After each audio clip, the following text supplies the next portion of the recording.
Hello everyone. Today we are going to solve problem based on the design of the shaft. Let us start with this problem.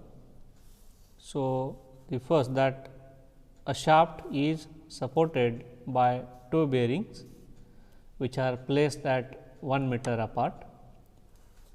A 600 mm diameter pulley is mounted at a distance of 300 mm to the right of the left hand bearing, and this pulley directly below it with the help of the belt having the maximum tension 2.25 kilonewton.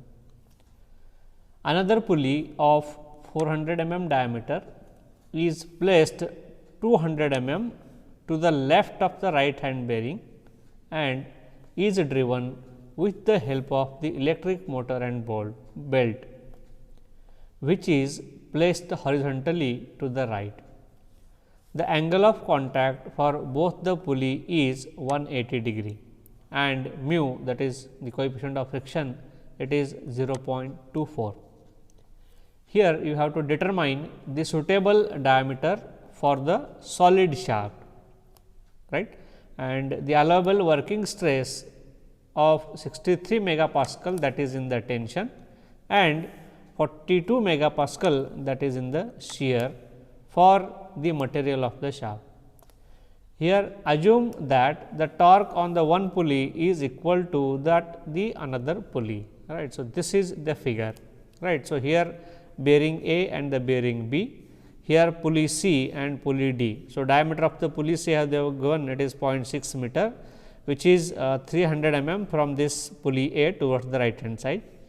This is pulley D, which is having the diameter 0.4 meter and which is left hand side of this bearing, right, and at a distance of the 200 mm or 0.2 meter, right.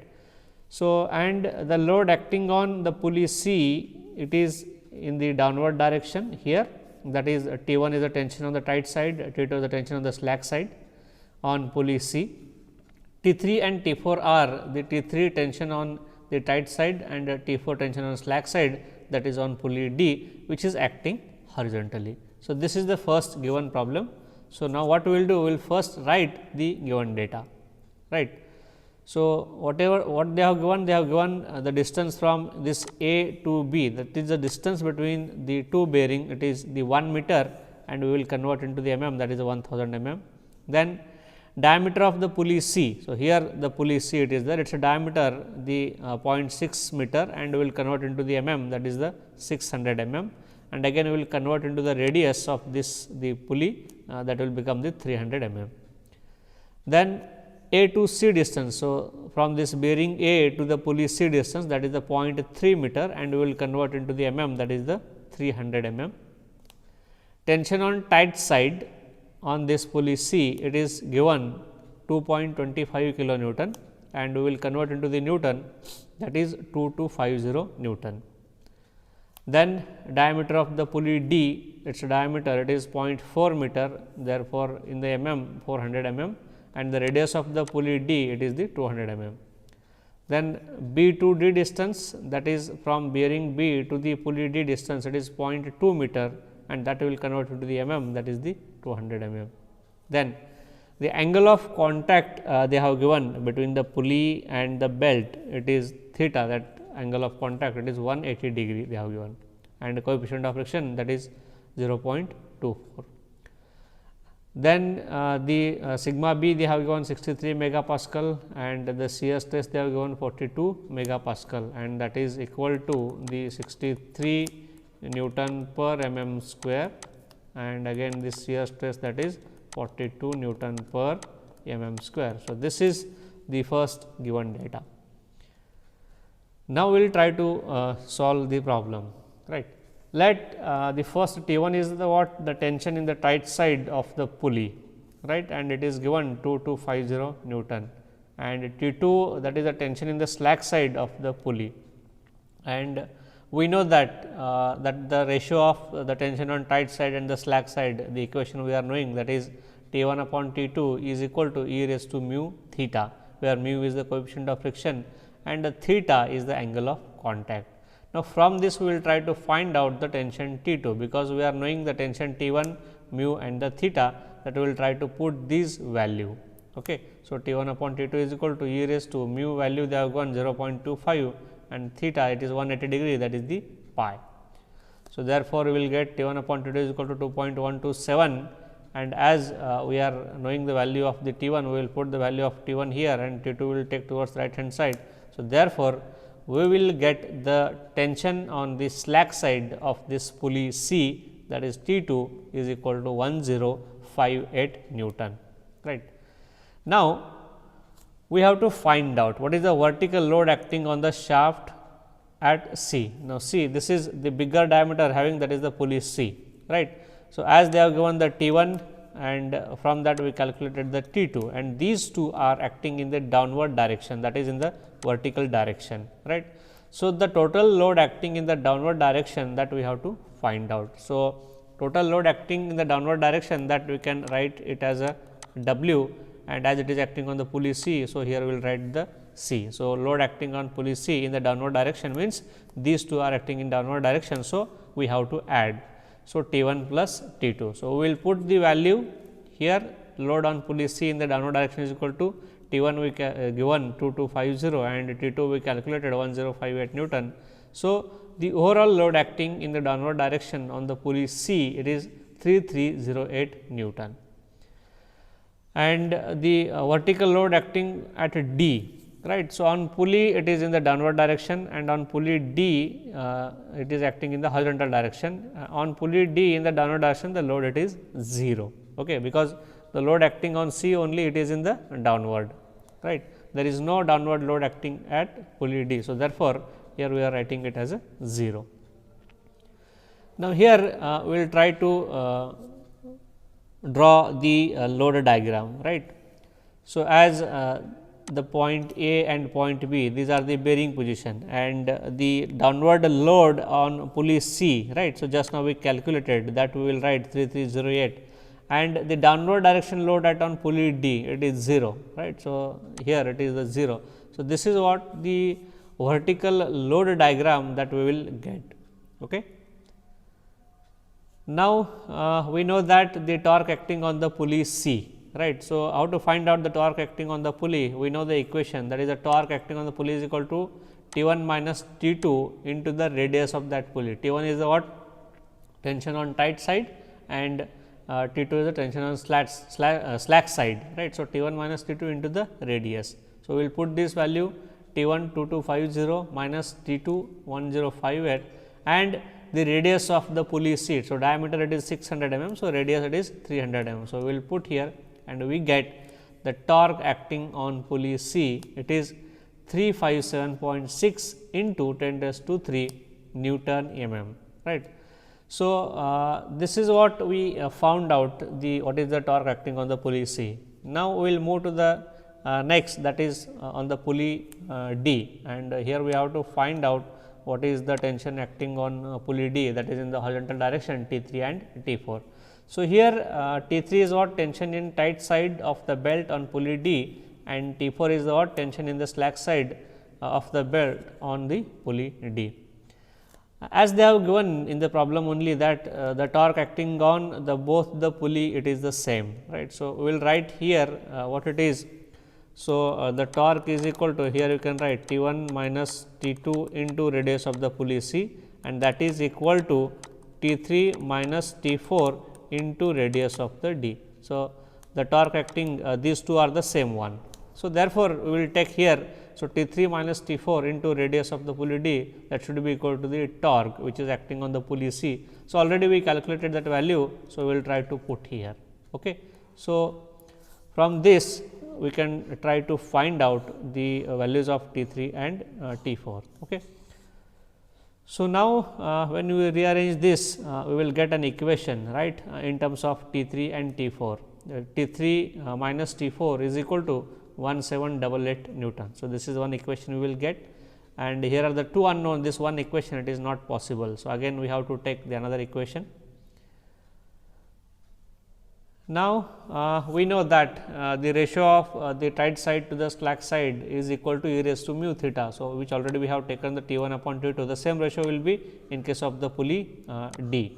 So, we will take this equation, right. So, T 3 upon T 4 is equal to e raised to mu theta. Mu is the coefficient of friction, theta is angle of contact, it is 180 degree, that is the pi in radian. So, again we will get one equation, that is the T 3 is equal to 2.127 into T 4, right. So, now what we will do, we will try to put the value of T 3 here in this equation, right. So, therefore, we will get value of T 4. So, after putting this value here in this equation, right. So, 2.127 T 4 this equation and minus T 4 is equal to 1788. From this we will get the value of T 4, that is 1588 Newton, and once you get, then either you can put T 4 in this equation or you can put the value of T 4 in this equation to calculate the value of the T 3, that is the tension on tight side on the pulley D. So, after calculating that, we will get the value of the T 3, it is 3376 Newton, right. Now, similarly here as we have calculated the value of T 3 and the T 4, that is the load acting in the horizontal direction on the pulley D. So, the total load, the horizontal load acting on the pulley D, that we have to find out. So, here T 3 we calculated and T 4 we calculated. Now, the resultant load acting in this horizontal direction on the pulley D means we have to add these two, right. So, T 3 plus T 4. So, we will put these two value T 3 and T 4 and we will get the total load acting at point D in horizontal direction, it is 4964 Newton, right. Now, similarly, the load acting in the horizontal on D, right, on D there is no on C there is no any horizontal load acting. So, therefore, the horizontal load at point C it is 0. So, here similarly we have to draw the horizontal load diagram, right. So, as the load it is acting towards the right hand side, that we will consider in the downward direction. So, here and to support this, right. So, there will be opposite reaction like this. So, this is the reaction at A and reaction at B, right. So, that we have rotated through 90 degree and here we will get. So, reaction at point A and reaction at point B, and whatever the horizontal it is there that we rotated through 90 degrees. So, therefore, this in this direction, right. So, the reaction at point D, horizontal reaction, that is 4964. So, this is the horizontal load diagram we got. So, what we tried here initially based upon the load, we drawn the vertical load diagram and the horizontal load diagram, right. So, now we have to find out what is the maximum bending moment for this vertical and the horizontal load diagram, right. So, as our ultimate aim is to find out what is the maximum bending moment. So, here as the two types of the load it is acting in the horizontal direction also and in the vertical direction also. So, here first separately we will try to find out the maximum bending moment in the horizontal direction, then maximum bending moment in the vertical direction, and then we try to find out the resultant maximum bending moment value. Okay. So, here we try to find out the maximum bending moment diagram for the vertical and the horizontal. Now, this is the vertical load diagram which already we had drawn, right. Now, we will try to find out the reactions, that is what is the reaction at point A, what is the reaction at point B. We know the upward reaction we always take in positive and the downward reaction we take it as a negative, right. So, what we will get? So, here reaction at point A, and as this is the vertical load diagram. So, here I will write it as R A V, and the reaction at point B, that is in the vertical direction. So, R A V plus R B V and minus this 3308, and if you take right hand side, then it becomes a positive, right. So, that is what here we have written, R A V plus R B V is equal to 3308, and again the two unknown and one equation not possible. So, here what we will do, we will try to take the moment at point A, right. So, here are the two forces, one 3308 and the reaction at point B in vertical direction. So, this 3308 it is rotating in the clockwise, and this RBV it is rotating in the anti-clockwise direction, right. So, what we will do, that the RBV into this total distance, that is the 1 meter, right. So, that is 1000 mm. So, RBV into 1000, and as this is rotating in anti-clockwise direction. So, therefore, here we have taken it as a negative. Okay. Then the second reaction, that is 3308 into this distance, it is 300 mm. So, from this A to C it is 300 mm, right. So, 3308 into 300, and as this is rotating in the clockwise direction. So, therefore, we have taken it as a positive. So, the two forces are there. So, we are taking the moment of these two forces, and that should be equal to 0, right. And then we will try to find out the multiplication and taking towards the right hand side. We get the reaction at point B in a vertical direction, that is 992.4, and then we will try to put in this equation, and we will try to find out the reaction at point A in a vertical direction. We will get 2315.6 Newton. Okay. So, this is what we calculated, the reaction at point A and the reaction at point B. So, here we will write the reaction at point A in vertical, reaction at point B in vertical direction. Now, once you calculate the reaction, our ultimate aim is what? To find out the bending moment. So, here we go for the bending moment calculation. So, as there are the point load, we take directly bending moment at that point. Okay. So, we will start from the first point, that bending moment at point A is 0, because this force, it is passing through the same point, there is no any force acting away from this. So, it should be 0, on the left hand side no force. So, it is 0. Now, next we will try to find out bending moment at point C. Okay. So, on the left hand side, the RAV, this is the one force. So, this force into this perpendicular distance, right. So, 2315.6 into this 300 mm distance, and as this is the rotating in the clockwise. So, therefore, positive. So, 2315.6 into 0.3. So, here we have written in the meter. Okay. So, whatever the bending moment you will get, this is the Newton and this is the meter. So, therefore, the unit is Newton meter. So, 694.7 the bending moment at point C we will get. Then the bending moment at point D, right. So, on the left hand side two forces at point A and at point C. So, similarly, the same value, that is 2315.6, and this is again rotating in the clockwise direction, and we will multiply its distance, that is the 0.8 meter. So, 2315 into 0.8 meter, that is the clockwise. So, therefore, positive, and this 3308, this is rotating in the anticlockwise. So, about this point, right, in anticlockwise direction.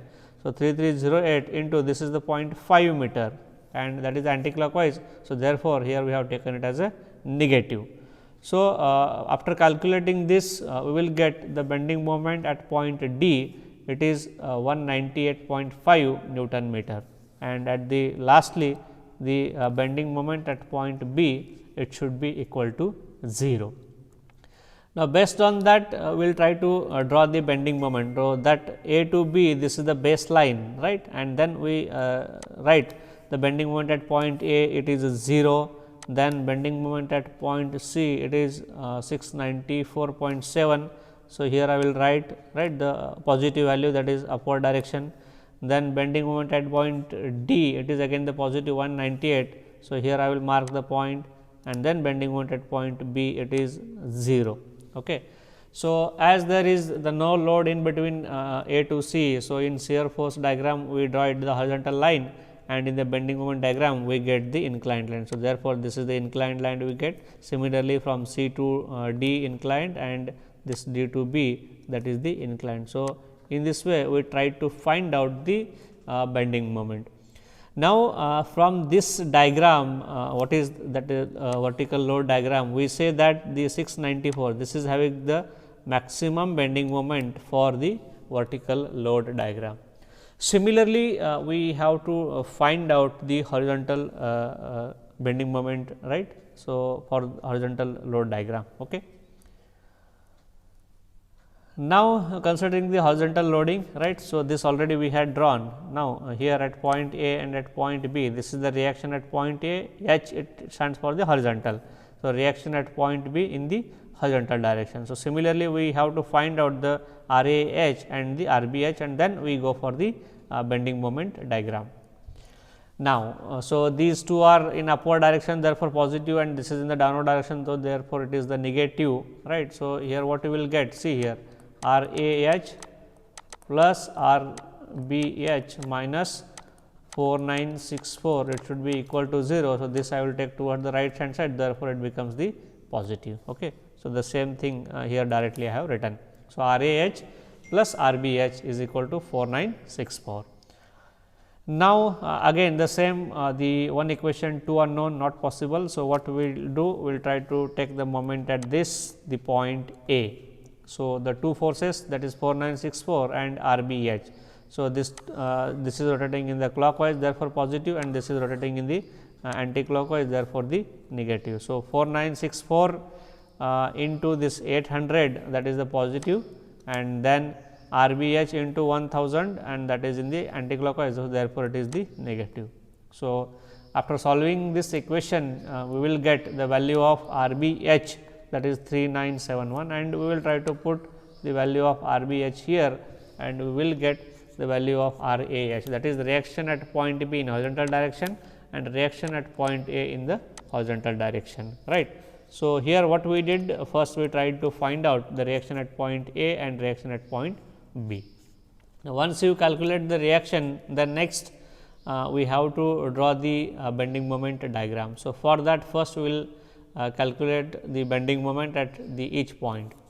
Now, similarly, as we have proceeded in case of the vertical load diagram. So, the bending moment at point A, at point C, and at point D, and at point B we will take.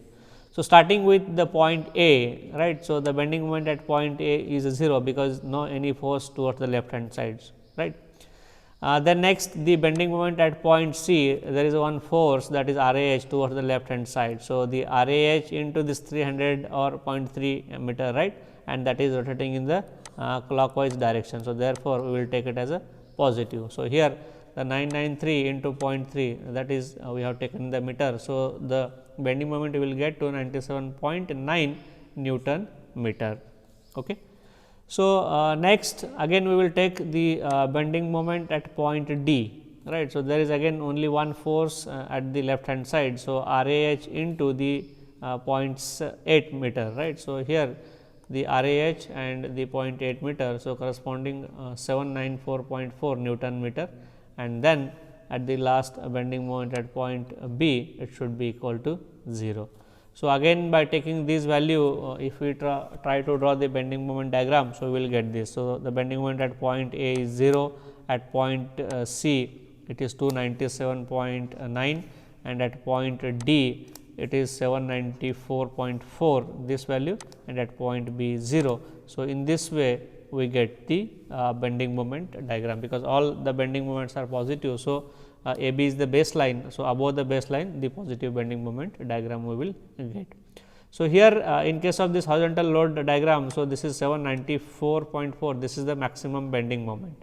So, here what we tried the maximum bending moment diagram for the vertical load diagram and maximum bending moment diagram for the horizontal load diagram, that we tried to find out. Now, after this we will try to find out what is the resultant maximum bending moment diagram, that value we need as per as the design of the shaft is concerned. Now, so here you can see this is the first the vertical bending moment diagram, and second one is the horizontal bending moment diagram.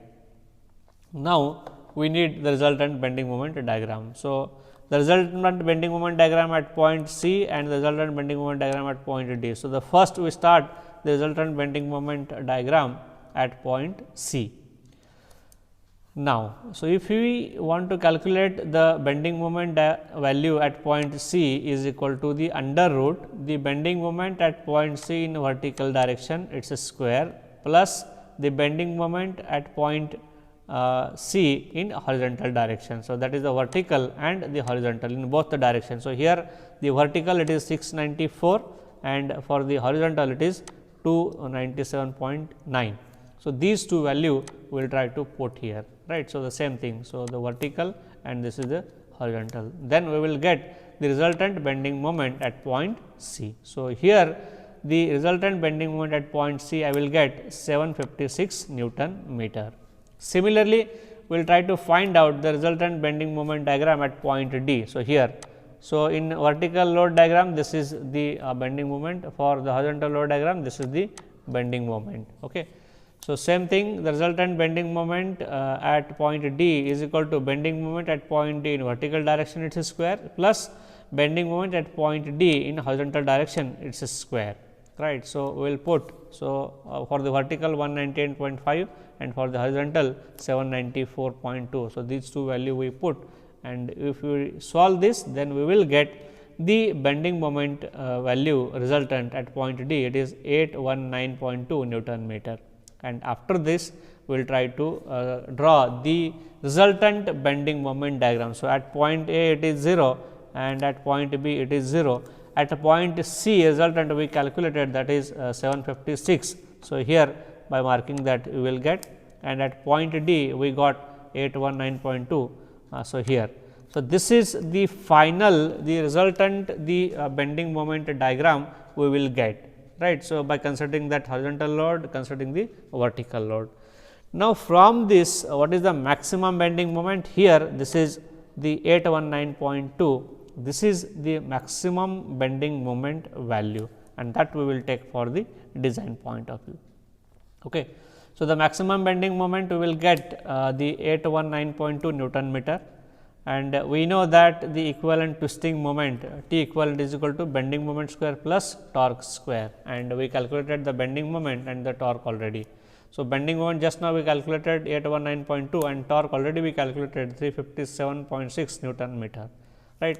So, this is the equivalent torque we will get, that is the 894 Newton meter, and we will convert into the meter into the mm, right. So, 10 raised to 3 this multiplication factor we will get. So, the equivalent torque is equal to 894 into 10 raised to 3 Newton mm, and as they said they are using the solid shaft, and the torque transmitted by the solid shaft, the T equivalent is equal to pi by 16 tau d cube, right. T equivalent we calculated just now.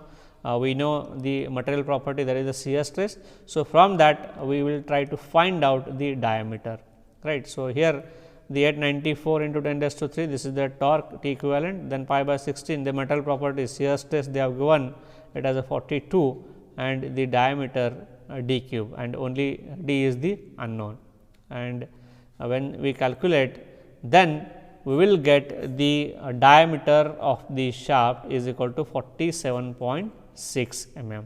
So, this is the value of the shaft diameter we will get. Okay.